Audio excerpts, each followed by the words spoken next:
You know that feeling when you have an idea for a drawing, so you get excited and go to Pinterest to search for the perfect pose reference, and fast forward 4 hours, and at some point you subconsciously realize that the perfect pose photo, including your intended body type, angle and lighting, rarely exists, so now you're looking at terraforming ideas for your Animal Crossing island because you have no idea how you fell into this rabbit hole, your favorite villager wants to move out, you got stung by bees, your canvas is still blank, and you still have no pose reference, and your art idea just died. Excuse me? Yeah. Did you know that in Clip Studio Paint you can make your own pose references? I can. That's right, guys, today I'm going to teach you everything you need to know about Clip Studio Paint's 3D models so you can start creating your own picture perfect pose references today. When you're done watching this video, you'll know not only how to adjust and post the 3D models in Clip Studio Paint, you'll also know how to create and save body types and save poses for later use. And you'll never have to spend hours hunting down that perfect pose reference ever again. And for this video I have teamed up with none other than Clip Studio Paint themselves. So thanks so much to Clip Studio Paint for making this video possible by sponsoring it. And if you've never used Clip Studio Paint but now you're kinda intrigued because you also kinda want to have those 3D models become a master poser yourself, just follow the link in the description below to get a free trial or buy a license for Clip Studio Paint for any of your devices using Windows, macOS, iOS, Android as well as Chromebook. So get your trial or your license and boot up Clip Studio Paint and get ready to create some awesome dynamic poses. So to start using the 3D models in Clip Studio Paint, first you need to create your canvas so we have somewhere to place your model. Now go to your side tabs and locate any material tab. If you can't find your material tabs, go to Window, Material and choose any of the materials on the list. This will open up your material tab. And be sure to dock your material tab so you can easily find it the next time you'll need it. Make sure to select the 3D menu out here to the left. If you expand this menu, you'll see all the categories of 3D materials currently in your library. You'll see a lot of materials on my screen right now that you do not have, and that's because I downloaded them from Clip Studio Paint's asset store. For now, navigate to Body Type and you should see these 4 options somewhere in there. The bottom ones are the old Clip Studio 3D models. You can recognize them on the line pattern. The models just above are the new and improved models, and these are the ones that I always use. To insert a 3D model onto your canvas, simply drag the model's thumbnail over on your canvas and let go. If you click once on your model, you'll see 3 kinds of toolsets pop up. At the bottom you can see the spear. Use your stylus or your mouse to drag either on the lines on the spear or the arrows to rotate and move your model on the canvas. At the top of your model you'll notice another set of tools. The first icon controls the camera angle. While you change the angle, you can see the perspective by referring to the grid floor under the model. The second icon controls the camera's position. The third icon controls how close or far the camera is to your model. You can control the zoom by dragging up or down on the icon.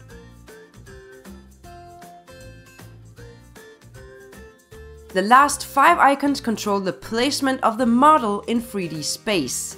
Okay, so with these tools you can move the model around independently of the camera's angle and position. It requires a bit of playing around to get used to, but once you've done it a few times, you'll get the hang of it. And if you at any point lose your 3D model or you can't get back into a previous position, you can either use Undo or Control Z to go back a few steps, or you can go to the toolbar at the very bottom and click these 3 little icons to revert the pose, the scale or the rotation to the default values. You can also use this icon here to place your model back onto ground level on the grid in case you accidentally placed your model too high or too low. To start posing your model, make sure you have the Operation tool selected and then click on your model to make it active. As you hover the cursor over your model, you'll see different areas light up. These are all control areas that you can interact with. If you click a control area, you get some 3D axes that you can use to manipulate that specific area. When you click on the model, you'll also see some control points. If you click these control points, the 3D axis will also be available for those points. Besides using the 3D axis, you can also just drag directly from the control area or control point to pose that specific area. You have less control and more freedom when you control to drag the areas directly. Sometimes you'll need to turn the camera around to pose more accurately though, because the depth can be a bit tricky to control. To change the hands, simply zoom in on the selected hand and select all the individual control points to pose the hand. Or you can go out here in the tool property window and click the little plus icon under pose. From here you can choose some default hand poses or drag the cursor inside this triangle to change from one hand pose to another. You can lock the individual fingers using the lock icons up here. Note that if you do not have a control point selected on the hand you want to modify, both hands get modified at once. Additionally, in the material menu under hand, you'll find some default hand poses. Simply drag the desired pose onto your entire model to change both hands, or only onto the selected hand to only change the pose for that one hand. Now that we have some basic pose knowledge, let's dig deeper and look into the tools available to us when we're using the 3D models. Let's do a rundown of this toolbar as well. In the event that you have multiple 3D models in the same scene, which means they're all placed on the same layer, you can use these two arrows to shift between the different models on your canvas. Placing multiple 3D objects onto the same scene or 3D layer is super helpful when you want multiple models to interact with each other. The wrench icon shows you a list of the objects or models currently on the same scene or layer. The camera icon lets you use a predefined camera angle with your models. Be aware that this tool affects all your models on the same scene or layer at the same time.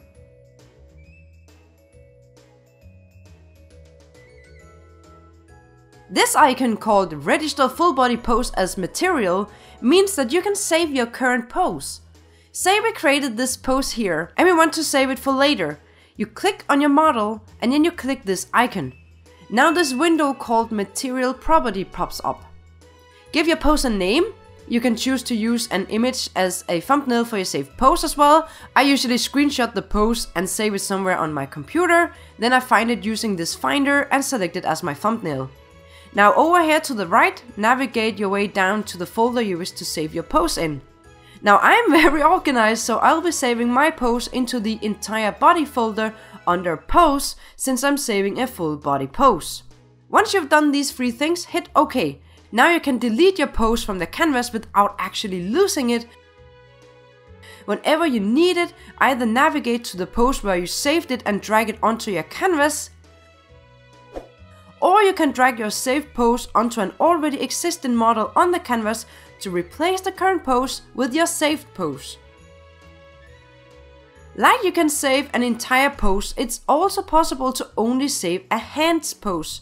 To do so, simply click on the little arrow next to the icon we used before and choose to save either the left or the right hand as a pose. From here, the procedure is the same as before. You can apply a saved left hand pose to either a left or a right hand later on. A quick tip: if you drag in a pose on a blank canvas, the gender of your model is going to be whatever your default setting is set to. You can always drag the desired gender model in from your 3D materials and then drag a pose on top of it. But if you for some reason keep getting a different gender than you want, go to File, choose Preferences. Under Preferences, choose 3D. Here you can set your default model to either of the 4 Clip Studio 3D models, genders included. The next icon on the toolbar simply flips the 3D model across its own axis so it gets mirrored horizontally. We'll get into the last icons a little later. First I want to shortly go over the tool property window for the 3D models. If you can't see this window or it disappeared at some point, it's because you have deselected your model.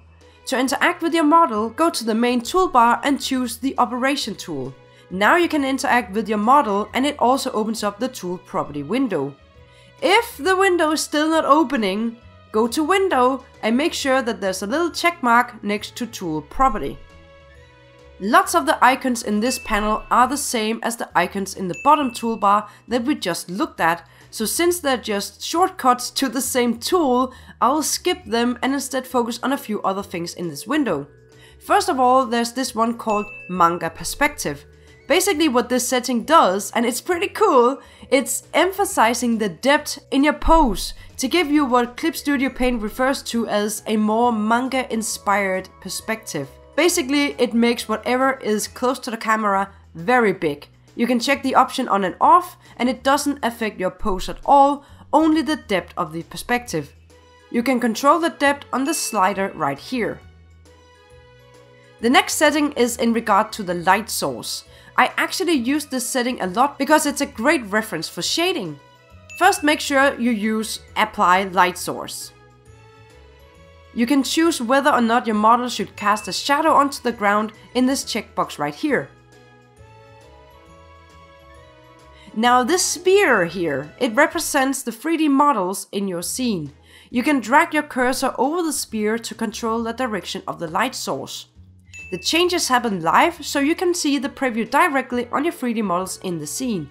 You can even change the color of the directional light, its intensity, as well as the color and intensity for the ambient lighting. I'm skipping the panorama setting because that's a huge topic in itself, so we might look at that at some other time. For now, let's move on, and at the bottom you can choose to display settings for editing. I prefer to leave it at fast, and you can watch the previews faster. So now we know a lot about posing models in Clip Studio Paint and what settings we can use and what does what and so on. So now let's move on and look at body types, how to create them and how to save them. In Clip Studio Paint you can create different body types for the 3D models. To access the body shape tools, either go to the bottom menu and click on the last icon on the right, which opens up a new window.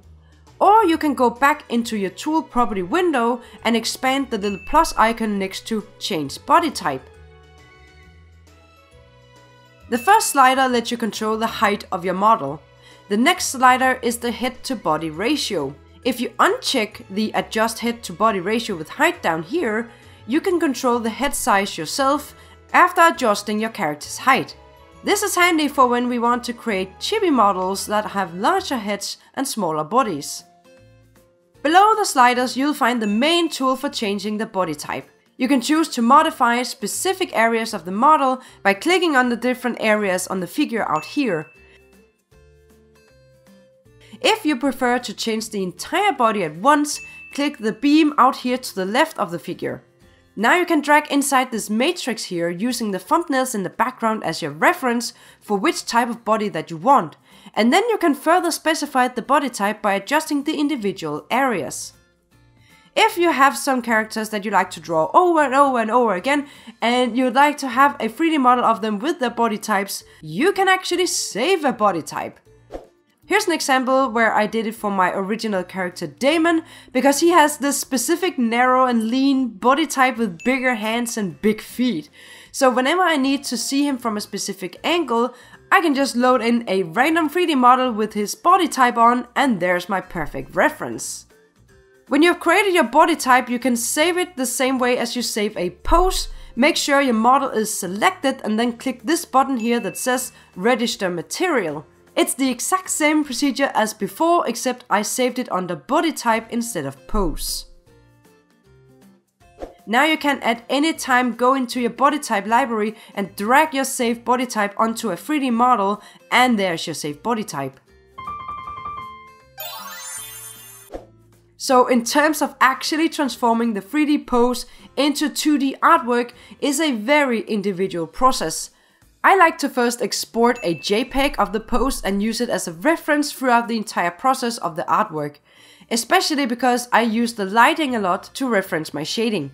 Then you can select the 3D model's layer out here in the layers and turn down the opacity of it. When you create a new layer on top of your 3D layer, you can just start sketching like on any other layer using the pose below as a reference. Whether you choose to copy just the major elements of the body or copy it line from line is up to you. I like to try to sketch as loosely as possible and use the model as a reference rather than copying it too much. If there are areas I particularly struggle with, I might loosely copy that area, but I often end up editing it later on as well. 3D models tend to look a bit stiff, so don't rely 100% on them. Reference them heavily and try to still get an idea of the anatomical structure as you draw. That way you simply learn much more about anatomy as you're drawing. But 3D models are great if you struggle with a pose and you need to see it from a different angle, or if you just have to create your own reference image, because the one you have in mind simply does not show up on the interwebs. Using 3D models shouldn't be a substitute for learning anatomy, so I will strongly suggest combining the use of 3D models with learning anatomy and doing figure drawings as well to maximize your learning. So now you master the 3D models in Clip Studio Paint. There's actually much more 3D magic you can do in Clip Studio Paint, like using 3D primitives, panorama scenes, and even characters or custom 3D objects that you can either download or import yourself. So there's a lot more you can start exploring further if you want to. And once again, thanks to Clip Studio Paint for sponsoring this video. Remember that you can try Clip Studio Paint for free for 30 days if you follow the link in the description below. And if you choose to sign up for a monthly plan of Clip Studio Paint, new users can get up to 3 months of free usage of Clip Studio Paint. Clip Studio Paint is my main art program on all of my devices. I ditched Photoshop and Procreate 2 for Clip Studio Paint, and guys, I can't recommend it enough. And if you made it to this part in the video, comment down below with 3D power to 2D artists, so I know that you are one of the most awesome viewers of this video. Like and share this video if you found it useful, and remember to subscribe as well and hit the little ding dong. The little ding dong. Only around 15% of you guys actually watching my videos are subscribed to my channel, so don't just hit or smash but spank and punish that subscribe button, please, and join the followhood of almost 300,000 digital art lovers. Thank you so much for watching my video, guys. It means the world to me. So until next time, take care, bye!